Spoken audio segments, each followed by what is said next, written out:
السلام علیکم۔ آج کی پیاری حدیث انا حضرت صلی اللہ علیہ وسلم پر وحی کا ابتدائی دور اچھے سچے پاکیزہ خوابوں سے شروع ہوا۔ آپ صلی اللہ علیہ وسلم خواب میں جو کچھ دیکھتے وہ صبح کی روشنی کی طرح صحیح اور سچا ثابت ہوتا۔ پھر من جانب قدرت آپ صلی اللہ علیہ وسلم انتہائی پسند ہو گئے اور آپ صلی اللہ علیہ وسلم نے غار حرا میں خلوص نشینی اختیار فرمائی اور کہیں کہ دن اور رات وہاں مسلسل عبادت، یاد الہی، ذکر و فکر میں مشغول رہتے۔ جب تک گھر آنے کو دل نہ چاہتا توشہ ہمراہ لیے ہوئے وہاں رہتے۔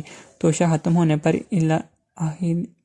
اہلیہ محترمہ حضرت ختیجہ رضی اللہ عنہا کے پاس تشریف لاتے اور کچھ توشہ ہمراہ لے کر پھر وہاں جا کر خلوص گزیر ہو جاتے۔ یہی طریقہ جاری رہا یہاں تک کہ آپ صلی اللہ علیہ وسلم پر حق کی مناقشہ ہو گیا اور آپ صلی اللہ علیہ وسلم غار حرا میں قیام پذیر تھے کہ اچانک حضرت جبرائیل علیہ السلام آپ کے پاس حاضر ہوئے اور کہنے لگے کہ اے محمد پڑھو۔ آپ صلی اللہ علیہ وسلم فرماتے ہیں کہ میں نے کہا کہ میں پڑھنا نہیں جانتا۔ آپ صلی اللہ علیہ وسلم فرماتے ہیں کہ فرشتے نے مجھے پکڑ کر اتنے زور سے بھینچا کہ میری طاقت جواب دے گئی اور پھر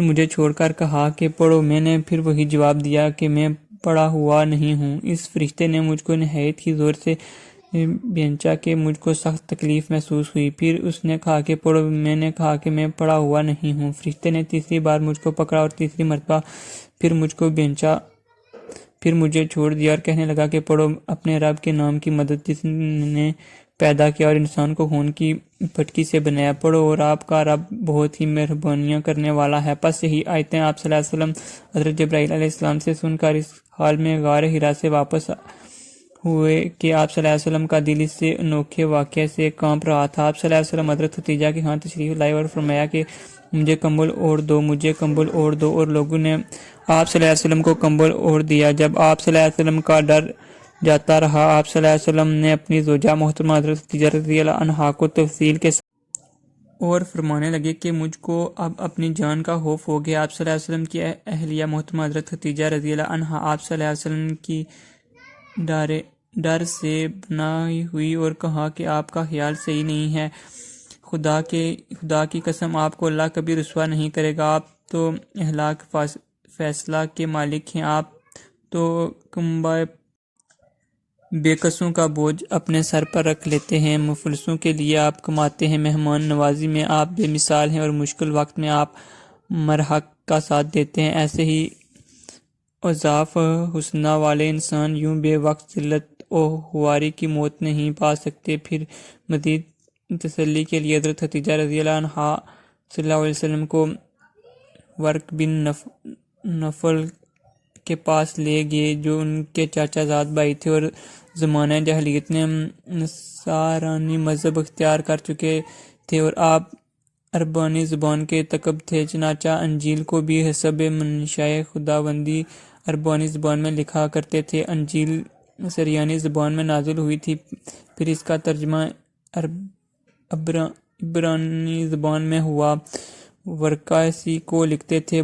وہ بہت بوڑھے ہو گئے تھے، یہاں تک کہ ان کی بیانائی بھی رخصت ہو چکی تھی۔ حضرت ختیجہ رضی اللہ عنہا نے ان کے سامنے آپ صلی اللہ علیہ وسلم کی حالت بیان کی اور کہا کہ اے چاچا زاد بھائی، اپنے بھتیجے محمد صلی اللہ علیہ وسلم کی زبانی ذرا ان کی کیفیت سن لیجئے۔ وہ بولے کہ بھتیجے، آپ نے جو کچھ دیکھا ہے اس کی تفصیل سناؤ۔ چنانچہ آپ صلی اللہ علیہ وسلم نے ازلاہر پورا واقعہ سنایا، جس سے سن کر ورق بے اختیار ہو کر بول اٹھے کہ یہ تو وہی ناموس سے معجزہ'دان فرشتہ ہے جسے اللہ حضرت موسیٰ علیہ السلام پر وحی دے کر بھیجا تھا۔ کاش میں آپ کے اس عہد نبوت کے شروع ہونے پر جوان عمر ہوتا، کاش میں اس وقت زندہ رہتا جب کہ آپ کی قوم آپ کو اس شہر سے نکال دے گی۔ رسول کریم صلی اللہ علیہ وسلم یہ سن کر تعجب سے پوچھا کہ کیا وہ لوگ مجھ کو نکال دیں گے، حالانکہ میں تو ان میں صادق و امین و مقبول ہوں۔ ورقہ بولا ہاں، یہ سب کچھ سچ ہے، مگر جو شخص بھی آپ کی طرح مرحق لے کر آیا لوگ اس کے دشمن ہی ہو گے۔ اگر مجھے آپ کی نبوت کا وہ زمانہ مل جائے تو میں آپ کی پوری مدد کروں گا۔ مگر ورقہ کچھ دنوں کے بعد انتقال کر گئے، پھر کچھ عرصہ تک وحی کی آمد موقوف رہی۔